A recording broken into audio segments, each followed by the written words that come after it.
नमस्कार, Radhe Radhe, good morning. आप सभी को एडुकेशन 365 पर स्वागत है। रीजनिंग का आज का इस वीडियो में टोटल 10 सवाल लेके हाजिर हुआ हूँ, इसलिए वीडियो को बिना स्किप करके फर्स्ट टू लास्ट देखिए और वीडियो के अंत में जरूर बता देना कि आपने 10 में से कितने सवालों का सही जवाब किया है। और अगर आपको वीडियो देखकर वीडियो पसंद आए तो वीडियो पर लाइक शेयर कमेंट करना और चैनल को भी जरूर सब्सक्राइब कर देना।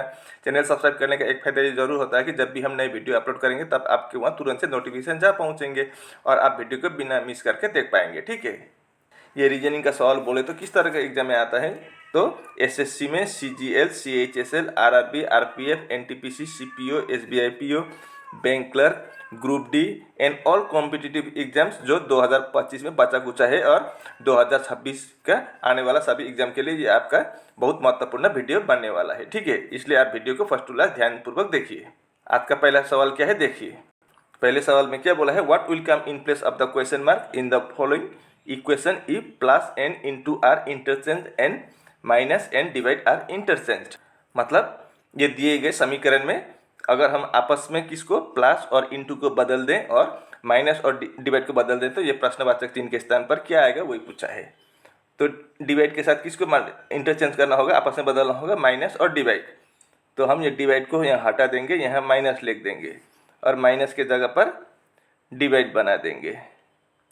और दूसरा क्या था, प्लस और इंटू, तो प्लस के जगह पर इंटू आएगा और इंटू के जगह पर प्लस होगा। तो चलिए अब हम इसको बनाते हैं। तो सबसे पहले यहाँ पर बोर्ड मस्ट अप्लाई होगा तो डिवाइड करेंगे हम। तो 38 को 38 हूबहू लिखेंगे, माइनस 7 इंटू 5 प्लस 20 को 4 से डिवाइड करेंगे तो 5 आएगा। ठीक है, अब हमने डिवाइड कर लिया तो उसके बाद मल्टीप्लाई करेंगे।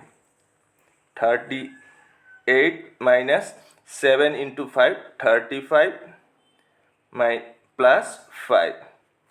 अब 38 से 35 माइनस करेंगे तो कितना आएगा, 3 आएगा। इधर 5 बचा है तो 3 प्लस 5 कितना होगा, 8 होगा। तो फिर आपका सी ऑप्शन में 8 दिया है तो C option is the right answer. ये रहा दूसरा प्रश्न। Each of the digits in the number इतना is arrange in ascending order from left to right. अगर इसको हम असेंडिंग ऑर्डर में मतलब छोटे से बड़ा बनाते जाएंगे, बढ़ते क्रम में बनाना होगा। तो फिर क्या बोला है, the position of how many letter digits will remain unchanged as compared to that in the original number. तो पहले नंबर ये था, उसके बाद हमने इसको बढ़ते क्रम में बनाया। तो अब ऐसे कितने संख्या है जिनका स्थान अपरिवर्तित है, वही हमको निकालना है। तो क्या क्या नंबर है पहले देखते हैं। 7 है, उसके बाद 1 6 4 2 9 3 और 8। अब इसको हम असेंडिंग ऑर्डर में लिखें तो सबसे पहले 1 आएगा, बढ़ते क्रम में तो सबसे छोटा से स्टार्ट करेंगे हम। 1 है, 1 2 3 4, पहले 4 बनाएंगे, 1 2 3 4। उसके बाद 6 7 8 9, 6 7 8 9। अब कितने ऐसे संख्या है जिनका स्थान अपरिवर्तित है। यहाँ पर 7, यहाँ 1 आया, ये नहीं होगा। यहाँ पर 1 2, यहाँ पर भी परिवर्तन हुआ है, चेंज हुआ है। यहाँ पर भी चेंज हुआ है, यहाँ पर भी चेंज चेंज चेंज चेंज, सभी में चेंज हुआ है। सिर्फ ये 4 का स्थान पहले जहाँ था वहीं है, तो सिर्फ 1 होगा हमारा आंसर। तो C option is the right answer. ये रहा तीसरा प्रश्न है, ब्लड रिलेशन से है ये। प्लस का मतलब क्या है, बेटी है, डॉटर। माइनस का मतलब पत्नी, वाइफ। इनटू का मतलब फादर, पिताजी। और डिवाइड का मतलब भाई यानी कि ब्रदर है। तो एस ए क्या लगेगा, एस का अगर हम इस इक्वेशन को बनाएं तो एस का ए क्या लगेगा, ए का पहले आया है तो ए को क्या लगेगा एस का, वही पूछा है। एस क्या लगेगा ए का नहीं, बल्कि ए क्या लगेगा एस का, वो निकालना है। ठीक है, तो चलिए हम इसको बनाते हैं। तो पहले हम ए प्लस ई देखेंगे। प्लस का मतलब क्या था, डॉटर था। तो A is the daughter of, A daughter है, ए डॉटर है किसका, A is the daughter of E का। अब ई माइनस एफ, माइनस का मतलब क्या है, वाइफ है। तो E is the wife of, किसका वाइफ है, एफ का। तो एफ क्या होगा, हस्बैंड होगा।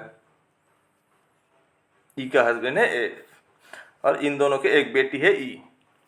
अब एफ इंटू एन, इंटू का मतलब क्या है, फादर है, तो F is the father of N हो गया,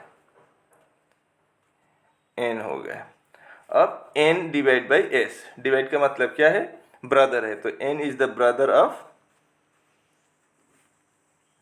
S हो गया। अब देखिए F और E पति पत्नी है, E के बेटी है A और F के बेटे है N, मतलब ये दोनों क्या हो गए, तो फिर भाई बहन होंगे। और S का भाई है N, तो S का भाई बहन होगी कौन, A। ठीक है। अब यहाँ पर S का जेंडर पता नहीं है, लेकिन हमें क्या पूछा है, A क्या लगता है S का, तो S का क्या लगेगा, A। इसके भाई है N और N के बहन है, तो इसका भी बहन ही होगी कौन, ये। तो सिस्टर आपका डी ऑप्शन में है, तो D option is the right answer. उम्मीद करता हूँ कि आप इसको अच्छी तरह से समझ गए होंगे। ये रहा चौथा प्रश्न, find out the missing number in the following number series. यहाँ पर हमें निकलना है क्या आएगा, तो 17 है, अगला 81 है, तो यहाँ पर डिफरेंस देखेंगे। अगर हम 17 के साथ प्लस 64 कर दें तो 81 आ जाएगा। 17 प्लस 64 81। अब 81 प्लस 50 कर दें तो 131 आता है। अब 131 के साथ प्लस 38 कर दें तो 169 आता है। अब 169 के साथ प्लस 28 कर दें तो 197 आएगा। तो अगला हम क्या क्या प्लस करेंगे वही हमको पता करना होगा। अब इससे कैसे पता करेंगे, अब इनका भी डिफरेंस देखते हैं। ठीक है, इधर कितना है 64, इधर 50, माइनस 14 हुआ है। अब पहले हमने प्लस से डिफरेंस निकाला, अब माइनस से निकालना पड़ रहा है।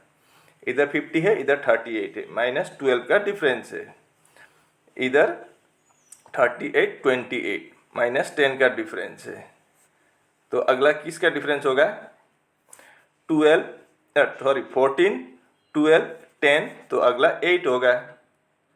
तो 28 माइनस 8 कितना होगा, 20 होगा। अब यहाँ पर 20 को प्लस करना होगा 197 से, तो कितना आएगा 217 आएगा क्वेश्चन मार्क की जगह पर, यानी कि ए option is the right answer. उम्मीद करता हूँ कि आप इसको अच्छी तरह से समझ गए होंगे। ये रहा अगला प्रश्न, फाइंड द मिसिंग नंबर, मतलब यहाँ क्वेश्चन मार्क की जगह पर क्या आएगा वही हमको निकालना है। ठीक है, तो नंबर 4 है। अब यहाँ पर 4 को देखने से स्क्वायर लगता है, 2 का स्क्वायर, यहाँ पर 3 का स्क्वायर, लेकिन बाकी स्क्वायर नहीं है, तो ये स्क्वायर का फंडा ही नहीं है। तो यहाँ पर कैसे हम छोटे से बड़े नंबर ला सकते हैं वो प्रयास करेंगे। ठीक है, तो 4 और इधर कितना है 9 है, तो हम 4 के साथ इंटू 2 कर देंगे, कितना होगा 4 इंटू 2 8, प्लस 1 कर दीजिए 9 आ जाएगा। 4 से 9 आ गया। अब 9 इंटू 2 कर दीजिए, कितना होगा 18 होगा। फिर प्लस 2 कर दीजिए, 18 प्लस 2 20। अब हम 9 से 20 तक भी पहुंच गए। अब 20 फिर इंटू 3 कर दीजिए, 2 कर दीजिए, 40 होगा। अब प्लस यहाँ पर 1 2, तो अगला 3 कर देंगे।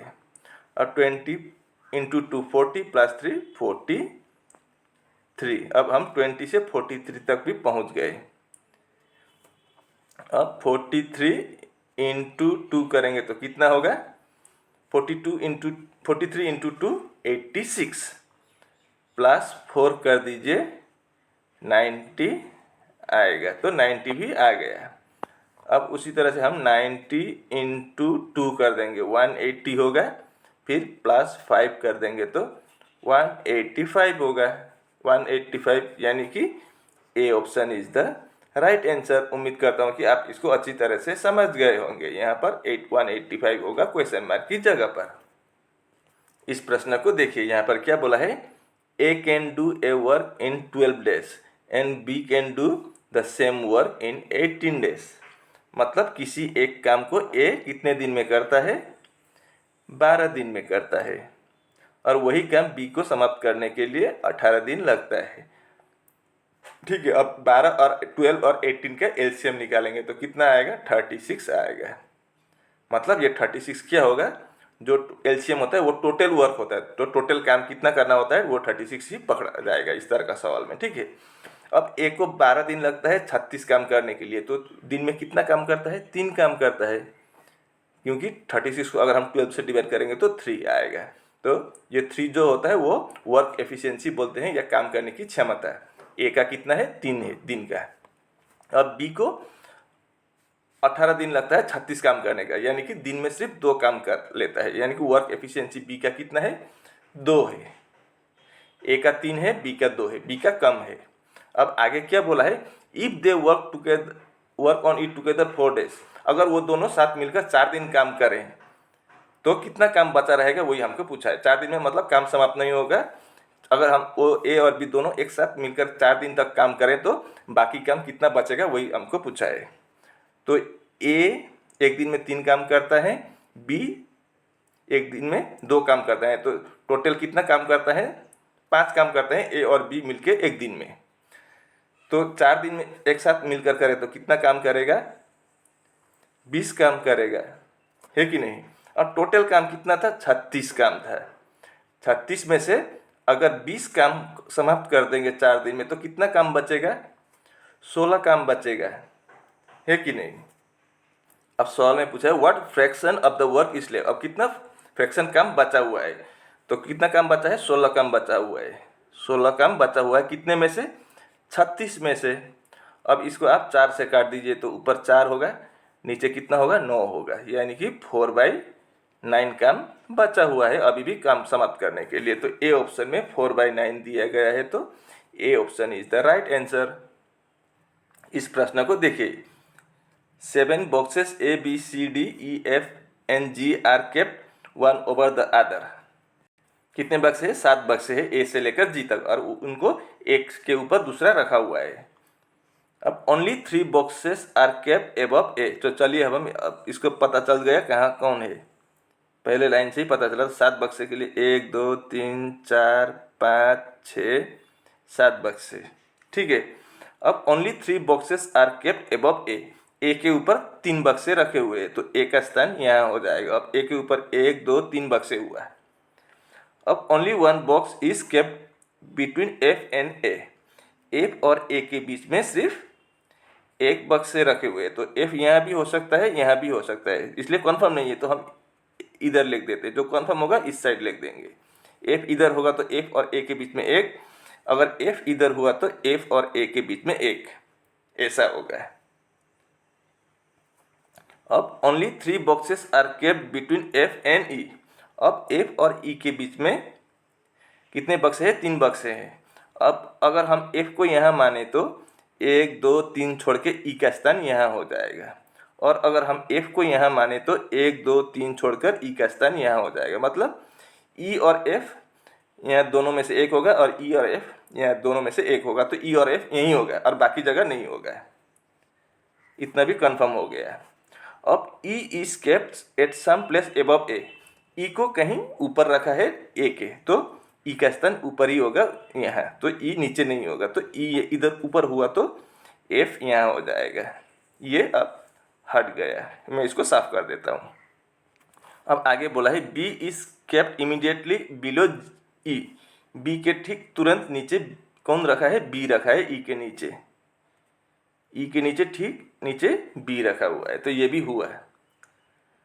अब आगे क्या बोला है, G is kept at one of the places above D, G को क्या रखा है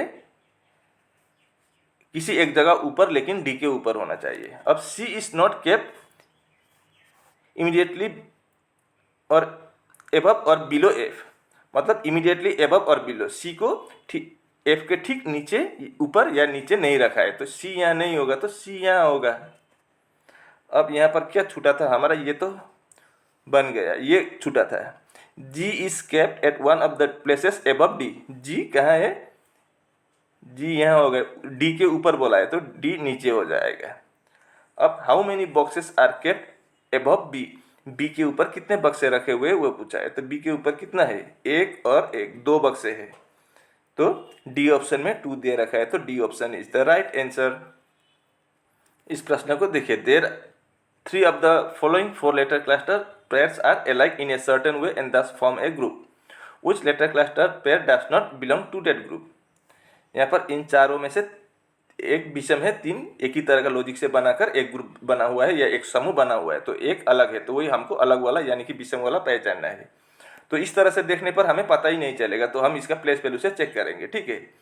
तो m का प्लेस वैल्यू कितना है 13 है, p का कितना है 16 है, और p का 16 है, s का 19 है, j का 10 है, m का 13 है, t का 20 है, w का 23 है।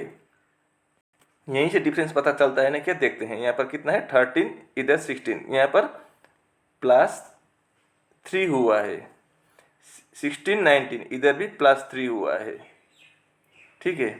इधर 10, इधर 13, इधर भी +3 ही हुआ है, इधर 20, इधर 23, इधर भी +3 ही हुआ है। तो यहाँ से पता नहीं चला, अब हमें पीछे की तरफ जाना होगा। तो पीछे कितना है g है, g का मतलब 7 है, और k का मतलब 11 है, j का मतलब 10 है, m का मतलब 13 है, d का मतलब 4 है, h का मतलब 8 है, n का मतलब 14 है, और r का मतलब 18 है। अब यहाँ पर भी हम डिफरेंस देखेंगे, इधर 7, इधर 11, क्या हुआ है +4 हुआ है, इधर 10, इधर 13, इधर +3 हुआ है, इधर 4, इधर 8, +3 +4, इधर 14, इधर 18, इधर भी +4, यानी कि आपका बी ऑप्शन में क्या है +3 हुआ है एक। तो फिर आपका B option is the right answer. इन चारों में बी ओड होगा, यानी कि विषम होगा, ठीक है।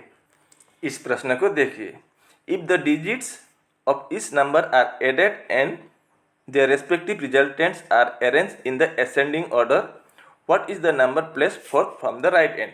मतलब पहले हम इसको ऐसे जोड़ेंगे, इन तीनों को जोड़ना होगा, सभी का समूह में 3 संख्या है, तो 3 को जोड़ना होगा, तो कितना होगा देखते हैं। 2 + 6 8 + 7 15 होगा यहाँ पर। अब आगे 5 + 1 6 + 3 9, इधर 6 + 7 13 + 1 14 होता है, इधर 8 + 9 17 + 5 22, इधर 7 + 2 9 + 9 18। अब यहाँ पर क्या बोला है, इनको हमें एसेंडिंग ऑर्डर में बनाना होगा, जो भी नंबर निकला है, मतलब छोटे से बड़े तक जाना होगा। तो सबसे छोटा यहाँ पर क्या है 9 है, तो हम 9 लिख देंगे। 9 के बाद अगला 14 है, सबसे छोटा है 14, उसके बाद 15 है 15, उसके बाद 18 है 18, और उसके बाद क्या है 22 है 22 लिख देंगे। ये हो गया। अब क्या पूछा है, what is the number placed fourth from the right and. अगर हम राइट हैंड मतलब दाएं की तरफ से देखें तो चौथे स्थान पर क्या है, कौन सा नंबर है, वही पूछा है। राइट हैंड से या दाएं की तरफ से देखें तो पहला, दूसरा, तीसरा, चौथा नंबर पर क्या है 14 है। तो 14 किस ऑप्शन में है, सी ऑप्शन में है, तो C option is the right answer. इस प्रश्न को देखिए, किसी एक कोड भाषा में रूट का कोड ये है, और उसी तरह से MPQR का कोड ये है, तो हमें इसका कोड क्या होगा वही पूछा है। तो चलिए अब हम इसको बनाते हैं। तो चलिए मैंने इसको नीचे कॉपी कर लिया और इनका प्लेस वैल्यू भी लिख दिया है। अब यहाँ पर 18 है, इधर 20 है, R और T, तो यहाँ पर क्या हुआ है +2 हुआ है, इधर 21 23, इधर भी आपका +2, इधर 20, इधर 22, यहाँ भी +2 हुआ है, और लास्ट में W से Y आया है, तो यहाँ पर भी +2 हुआ है। उसी प्रकार M से O 13 + 2 15, 16 + 2 18, 15 + 2 17, और 18 + 2 20। अब उसी प्रकार से यहाँ पर भी हम सभी में +2 करते जाएंगे। तो 22 + 2 24, अगला क्या है 25 + 2 27, 24 + 2 26, और 1 + 2 3। अब 24 किसका प्लेस वैल्यू है, x का, तो पहला अक्षर x तो सभी में है। उसके बाद 27, 27 का मतलब 26 + 1, 26 में z और 1 फिर स्टार्ट हुआ है, तो 1 का मतलब a होगा, x के बाद a आएगा, उसके बाद 26 z आएगा, और लास्ट में 3 है, 3 यानी कि c, x a z c कहाँ पर है आपका a ऑप्शन में है, तो a option is the right answer. उम्मीद करता हूँ कि आप इसको अच्छी तरह से समझ गए होंगे। और इसी के साथ आज का वीडियो यहीं पर समाप्त होता है। आप सभी को एडुकेशन 365 देखने के लिए बहुत बहुत धन्यवाद। मैं ऐसे मुद्दे लेकर अगले वीडियो में फिर कल हाजिर हूँगा। तब तक के लिए मुझे विदाई दीजिए। आपका दिन शुभ हो। राधे राधे।